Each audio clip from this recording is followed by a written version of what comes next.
بسم اللہ الرحمن الرحیم۔ السلام علیکم معزز ناظرین، دی نالج آف اسلام میں آپ کو خوش آمدید۔ یزید کا کردار تاریخ کے آئینے میں۔ پیارے دوستو، محرم الحرام کا مہینہ شروع ہوتے ہی ہر مسلمان کے دل و دماغ میں حضرت امام حسین رضی اللہ تعالیٰ عنہ اور آپ رضی اللہ تعالیٰ عنہ کے پاکیزہ خانوادہ پر یزیدیوں کے ظلم و ستم کی دردناک داستانیں تازہ ہو جاتی ہیں۔ بدقسمتی سے کچھ کلمہ گو مگر دشمنان اہل بیت وہ بھی ہیں جو یہ غلط فہمی پیدا کرنے کی کوشش کرتے ہیں کہ امام حسین رضی اللہ تعالیٰ عنہ نے اقتدار کے حصول یا عظمت و ستوت کے لالچ میں یزید کی بیعت نہیں کی اور اس سے برسرے پیکار ہوئے، جس کے نتیجے میں آپ کی شہادت ہوئی، جبکہ زمینی حقائق اس کے بالکل برعکس ہیں۔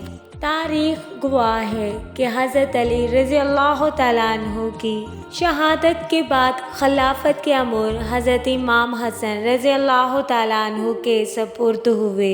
آپ رضی اللہ تعالیٰ عنہ نے 6 ماہ تک یہ فرائض سر انجام دیے۔ بعد ازاں آپ رضی اللہ تعالیٰ عنہ نے خود ایک معاہدے کے تحت یہ اقتدار امیر معاویہ رضی اللہ تعالیٰ عنہ کے سپرد کر دیا تھا۔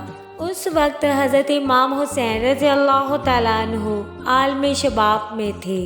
اگر اقتدار کی خواہش ہوتی تو اپنے برادر اکبر سے گزارش کر کے لے لیتے، لیکن کسی ایک روایت میں بھی آپ کی کسی ایسی خواہش کا ذکر نہیں ملتا۔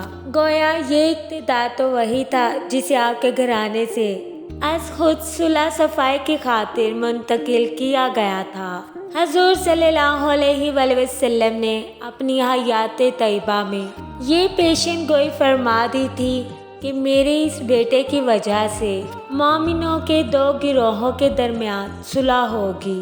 جہاں تک جاہ و جلال اور عزت و آبرو کا سوال ہے، نبی کریم صلی اللہ علیہ وآلہ وسلم کی ذات اقدس سے جو نسبت اور تعلق ہے، اس سے بڑھ کر اور کیا عزت ہوگی جس کی امام عالی مقام کو خواہش ہوتی۔ سوال یہ پیدا ہوتا ہے کہ پھر اتنا بڑا معرکہ کیوں برپا ہو گیا؟ حقیقت حال یہ ہے کہ حضرت امام عالی مقام حضرت امام حسین رضی اللہ تعالیٰ عنہ نے اپنے نانا پاک صلی اللہ علیہ وآلہ وسلم کی مبارک حیات طیبہ کے مدنی دور میں آنکھ کھولی، بچپن، لڑکپن اور جوانی کے ایام خلافت راشدہ کے بابرکت دور میں گزارے۔ آپ بخوبی آگاہ تھے کہ چمنستان اسلام کی آبیاری حضرات صحابہ کرام رضوان اللہ تعالیٰ علیہم اجمعین کے مقدس خون سے کی گئی تھی۔ جب یزیدیوں کا فسق و فجور اور رقص و سرور اس گلشن اسلام کو اجاڑ رہا تھا تو کیسے ممکن تھا کہ پروردہ آغوش نبوت صلی اللہ علیہ وآلہ وسلم، نور نگاہ علی مرتضیٰ رضی اللہ تعالیٰ عنہ اور جگر گوشہ فاطمہ زہرا رضی اللہ تعالیٰ عنہا یعنی حضرت امام حسین رضی اللہ تعالیٰ عنہ یزید جیسے شخص کے ہاتھ پر بیعت کر لیتے۔ آپ نے عظمت کا مظاہرہ کیا اور بے سر و سامانی کے باوجود فسق و فجور اور باطل کے سامنے ڈٹ گئے۔ ویسے تو یزید کے کرتوتوں سے تاریخ اسلام کے کئی صفحات سیاہ ہیں، لیکن ان میں سے 3 واقعات حد درجہ قابل مذمت ہیں۔ نمبر 1، اہل بیت اطہار کی دردناک شہادت۔ نمبر 2، مدینہ طیبہ خصوصاً مسجد نبوی شریف پر چڑھائی اور بے ادبی و بدتمیزی کی آخری حدوں کو پھلانگنا۔ نمبر 3، حرم کعبہ پر چڑھائی اور توہین۔